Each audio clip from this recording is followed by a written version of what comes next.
জুলাই ঘোষণাপত্র প্রকাশের অপেক্ষায় দেশ। নির্বাচনের সম্ভাব্য সময় জানাতে পারেন অধ্যাপক ইউনূস। জুলাই মাসের গণ অভ্যুত্থানের বর্ষপূর্তিতে এবার নজর সবার রাজধানীর মানিক মিয়া অ্যাভিনিউয়ের একটি গুরুত্বপূর্ণ সমাবেশে। আগামীকাল মঙ্গলবার বিকেলে এই সমাবেশে উত্থাপন করা হবে বহু প্রতীক্ষিত ও আলোচিত জুলাই ঘোষণাপত্র।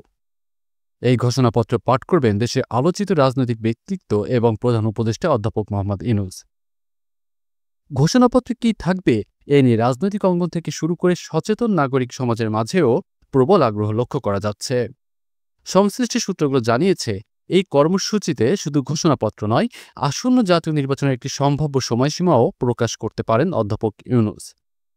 বিশ্লেষকরা বলছেন, সরকার বিরোধী আন্দোলনের একটি প্রতীকী দিন হিসেবে এই বর্ষপূর্তিতে এমন ঘোষণা রাজনীতিতে নতুন মাত্রা আনতে পারে।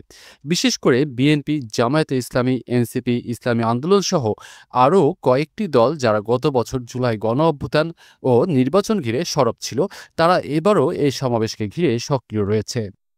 দেশের রাজনৈতিক প্রেক্ষাপটে এই ঘোষণাপত্র ও সম্ভাব্য নির্বাচনী টাইমলাইন দুটিই হতে যাচ্ছে জাতির সামনে এক গুরুত্বপূর্ণ বার্তা।